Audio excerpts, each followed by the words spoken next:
Yirgou, village de la commune rurale de Barsalgo, dans la région du centre-nord, à 102 km de Kaya et de 102 km de Ouagadougou. Dès l'entrée des Korluego nous escortent, la population est en alerte maximum depuis l'assassinat de 6 habitants du village. Réunis devant la cour du chef, quelques témoins encore sous le choc reviennent sur le drame de leur nouvel an.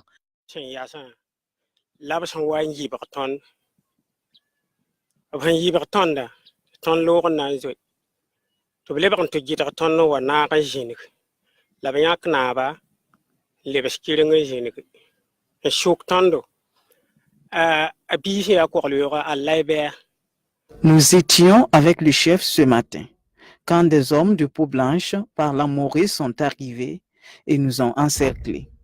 Ils ont demandé après le chef. Il s'est montré et ils l'ont ligoté et abattu sous nos yeux. Nous regardions impuissants. Après, ils ont tué les frères du chef et ses 2 enfants. C'est triste ce qu'on a enduré.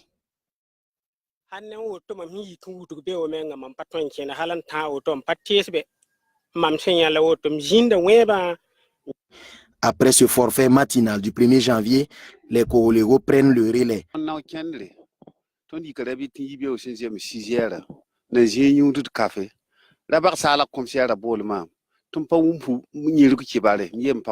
Quand ça s'est passé là, et ils ont rassemblé les gens de gauche à droite et arrivé quand ils ont fini leur travail, et ils ont combattu jusqu'à ce que les ont dit qu'ils sont à quelque part là, on va partir là-bas voir jusqu'à le coucher du soleil. Rien n'est. Et la mort de 46 personnes. Mais le porte-parole des Korolego parle d'une situation qui nécessitait qu'ils partent au plus urgent. Est-ce cela tué chez la communauté voisine? Ils ne diront rien sur ces crimes. Ce qui est sûr, les premiers suspects sont les voisins éleveurs qui auraient hébergé les terroristes. Résultat, plus aucun hameau d'éleveurs dans les environs ne contient un homme. Certains sont tués, d'autres, les plus chanceux, ont pris la fuite. Voici ce qui reste de ces hameaux. Cendres, femmes et enfants traumatisés. Beaucoup prirent la fuite à notre arrivée.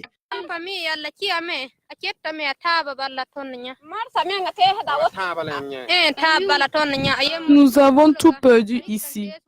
Il ne reste plus un seul homme dans ce village. Ils sont venus, ils ont tout brûlé. Nous avons très peur et nous ne savons pas où aller. Ce 3 janvier, la situation s'est un peu calmée avec de fortes patrouilles des Korluego. Gendarmes et policiers étaient également en nombre dans les environs. Quelques forces de défense et de sécurité s'attelaient à l'enlèvement des corps. En tout cas, Dieu merci, à l'heure que nous parlons, la situation est un peu calme. Et les représailles se sont arrêtées depuis.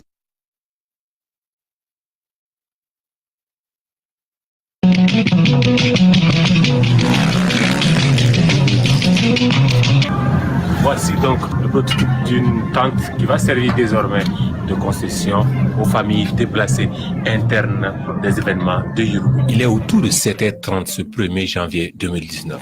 Le chef de village, Kouka Sawadogo, est sur le site qui lui sert pour les rites coutumiers à 2 km de sa concession avec 3 membres de sa famille, son fils aîné et 2 autres enfants. 4 individus à moto arrivent sur les lieux. Il demande au chef, d'après son premier fils en langue morée. Juste après les questions, il tire à bout portant sur les 4 qui meurent sur le champ. Un témoin informe aussitôt par téléphone les Koroluego. Selon ces derniers, les assassins ont des trépules. 2 Koroluego qui tentent de rejoindre le site sont abattus par les assaillants qui s'enfuient avec la moto du chef de village. Une moto non encore immatriculée de marque Sanili. La nouvelle se répand aussitôt dans le village que le chef a été tué par des poules. Le mot d'ordre est lancé. Plus de peuls dans le village. Une véritable chasse à l'homme commence alors aux environs de 8 heures. Comme c'était dispersé, tous les Mossis, quand ils ont appris, tout le monde s'est levé. Donc, dans cette querelle, on n'a vraiment pas le bilan. Mais on sait quelle était leur cible. C'était en tout cas les Peuls. Dans certaines localités également, c'était la même chose. À vue d'œil pourtant, Yirgou a tout des havres de paix. Favorisé par la végétation assez boisée du village, le froid y est assez glacial. Mais le froid causé par le vent vicieux qui vous pénètre jusque dans les eaux n'est rien devant le froid qui vous traverse devant les traces des exactions du jour de l'an. Dans la plupart des concessions Peul, seuls les greniers ont quelque peu échappé à la furie des assaillants. Vestiges les plus visibles du passage des flammes dans ces habitations, les carcasses d'engins à 2 roues et les murs noircis par la fumée, décoiffés de leur toit par le feu. Les corps ont été enlevés, mais les traces de sang dans des cases, dans les bas-fonds ou encore à l'écart des concessions témoignent de la violence. Bien qu'ils soient très méfiants, certains commis au recensement poussent la causette. On apprend ainsi que par endroits, les assaillants ont veillé à éloigner les cadavres des concessions. Bosquets et autres ravins sont devenus de mini-cimetières.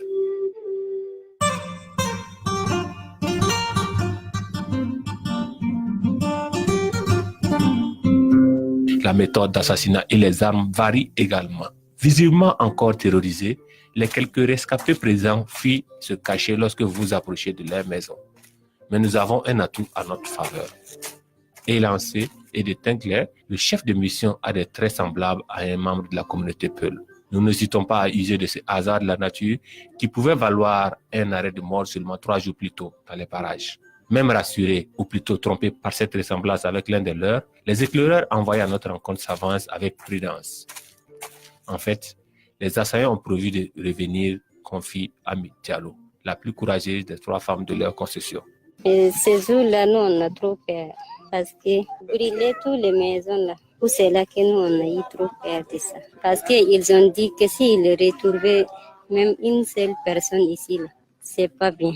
Définitivement rassuré en langue fulfulde par notre colistier Abdul Karim Badio, par ailleurs chef de desk fulfulde à Radio Omega, les langues se délient. Les femmes et les enfants de bas âge sont visiblement les plus nombreux. Les jeunes et les pères de famille sont soit morts, soit en fuite. Beaucoup ne savent même pas où sont passés les leurs. Le matin, après que mon mari a fini de donner à manger à nos bœufs, il est allé boire du thé au marché. C'est là qu'ils l'ont trouvé et l'ont tué. Oui, 4 personnes.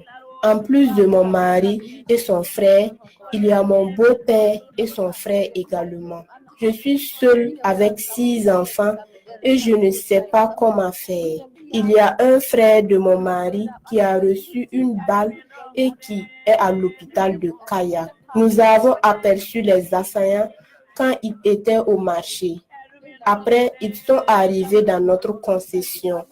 Ils ont tué mon mari, ses 2 frères et mon beau-père à coups de machette et de fusil. Je suis seule avec mes 6 enfants. Je ne sais pas comment je vais les élever.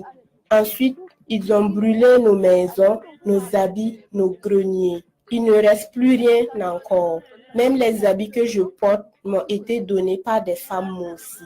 Nous avons erré dans la brousse pendant 2 nuits sans manger. Si on voit quelqu'un avec de l'eau, on s'approche et on demande pour les enfants. J'ai besoin d'aide. Notre métier dans ce village, c'est l'élevage. Je n'étais pas présent quand le massacre se déroulait, puisque je ne suis pas à Yirougou. C'est nos enfants qui partent vendre des troupeaux dans le marché de Yirougou. Nos enfants sont innocents. Ils les pourchassent comme des lièvres. Moi-même, j'ai perdu 5 enfants. Oui, c'est au marché qu'ils ont été trouvés et abattus. D'autres aussi, c'est ici dans nos concessions qu'ils ont été retrouvés et tués. Moi, je n'étais pas à la maison. J'étais sorti avec mes veaux. Voici ce que je peux dire. Cap sur Barsalogo, à 65 km, pour voir la prise en charge des déplacés. En file indienne, le recensement et la distribution des kits se fait progressivement. À quelques 5 km de la mairie, à l'entrée de la commune, le camp des déplacés internes est en plein déploiement.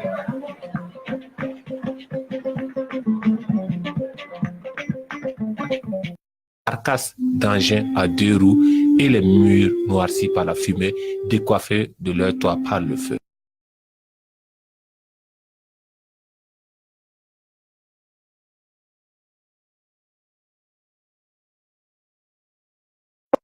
Et on va vous donner la possibilité à des acteurs de s'exprimer dans un premier. Par endroits, les assaillants ont veillé à éloigner les cadavres des concessions. Bosquets et autres ravins sont devenus de mini-cimetières.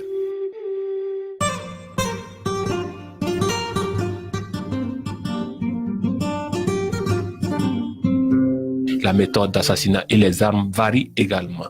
Visiblement encore terrorisés, les quelques rescapés présents fuient se cacher lorsque vous approchez de leur maison. Mais nous avons un atout à notre faveur.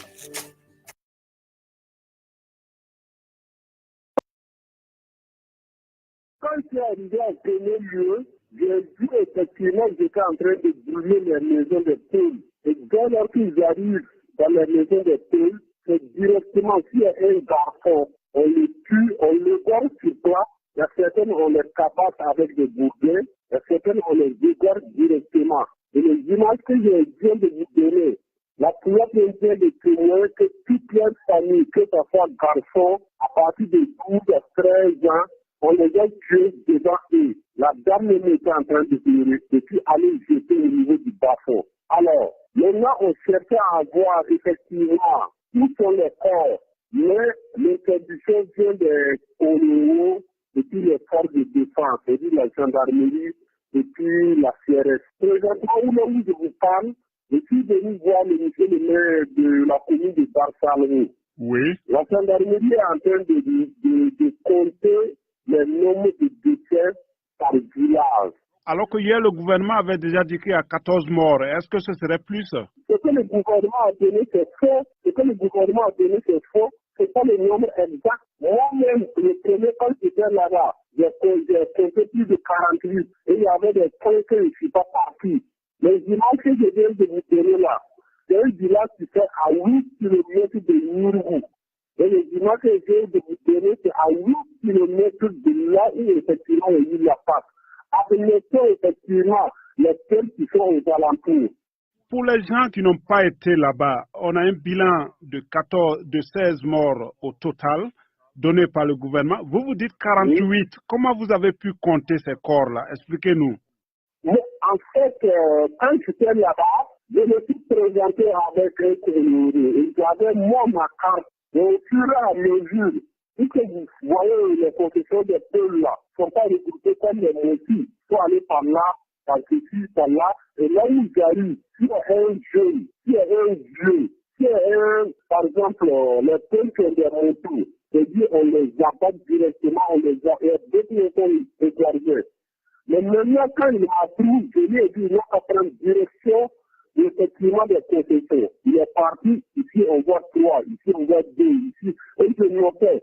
En tout cas, on a entendu qu'il y a un groupe qui somme pour rejoindre effectivement le village de Nurou, un groupe de djihadistes et puis des pays. C'est là que je lui ai dit, il a qu'à me déposer, parce qu'effectivement, je ne peux pas les suivre. Parce que moi, je n'ai pas de contre-balle. Est-ce que tous les Peuls sont partis? Oui, il y a même plus de 5 garçons dans les villages là, sauf les femmes et les enfants. Il n'y a même pas qu'il y a eu dormi sous les arbres comme ça qui dorment. Mais maintenant, monsieur le maire de Barsalou. Vous parlez de El Hadj Abdoulaye Pafadnam, le maire de la commune de Barsalou. Oui. Mercredi soir, lui aussi, il parlait de 13 morts. Non, les autorités, la personne